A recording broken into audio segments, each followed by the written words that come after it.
Hello partner, কি অবস্থা, কি খবর তোমার? আমার খবর পরে নিবা। কালকের কথা মনে আসেনি? মনে থাকবে না আবার? এটা আমাদের 1000 কোটি টাকার ডিল, সময় মতো সবকিছু পৌঁছে যাবে। ঠিক আছে, যাতে কোনো ঝামেলা না হয়, হ্যাঁ? এত বড় একটা কাজ, যাতে কোনো সমস্যা পুলিশ টুলিশে যাতে যাই ঝামেলা না হয়, ঠিক আছে? ঠিক আছে পার্টনার। সুলতান, জি বস, আমাকে কিছু বলতে হবে না। কাল কি বলতে হবে আমি সব বুঝে গেছি। আসি বস।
তুই আমার 1000 কোটি টাকা মেরে দিলি, আর আমি চুপ করে থাকবো? বিশ্বাস কর, আমি কোনো কিছু করি নাই। তোরে যে আমি কি করব যদি আমার 1000 কোটি টাকার মাল না পাই? ঠিক আছে পার্টনার, তুই একটু শান্ত হ, তুই আমাকে কিছু সময় দে। নান্তি সাইয়া তেঙ্গো মানা। ঠিক আছে, আমি তোকে 2 ঘন্টার সময় দিলাম। Let's go. সুলতান, তুমি বসো। না বস, আমি আপনার সামনে বসলে কেমন হয়? সুলতান, কোনো খোঁজ খবর পেলে? কে নিয়েছে? কাহিনী কি? না বস, তবে খোঁজ পেয়ে যাব। পাবো, পেয়ে যাবো, এগুলো শোনার টাইম নাই। তুই তো আমার সেই সুলতান যে কিনা আকাশের পাখি গেলেও একটি পাখাও গুনতে পারে।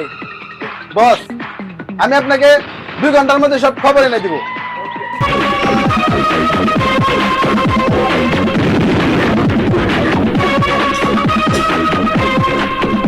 কিরে, কি হয়েছে? তুই এত হাসাস কেন? আমি সব খবর পেয়ে গেছি। কি পেয়েছ? তুই এত কিছু না করে তুই কি পেয়েছস তা বল। বল।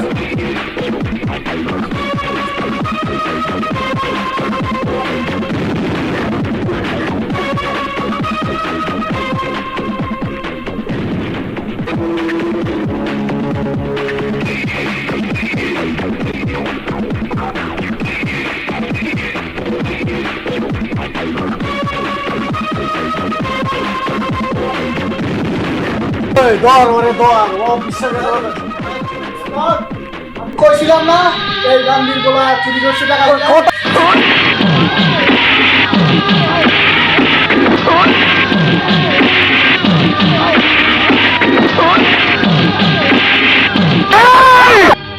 আমাকে মারতেছেন কেন? আমার কি দোষ? আমি কি করেছি? সুলতান, বেঈমান, তুই আমার কাছে ছোটবেলা থেকে আমি তোকে বড় করেছি, এখন তুই আমার সাথে বিশ্বাসঘাতকতা করলি, বেঈমান। আমি কিছু করিনি। তুই সব কিছু করেছিস, সব আমি জেনে গেছি।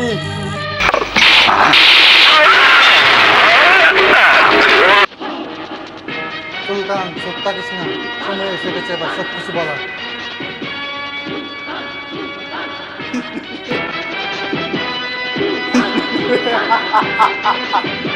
জোবান দেবী, তোদের মনে পড়ে সেই দিনের কথা?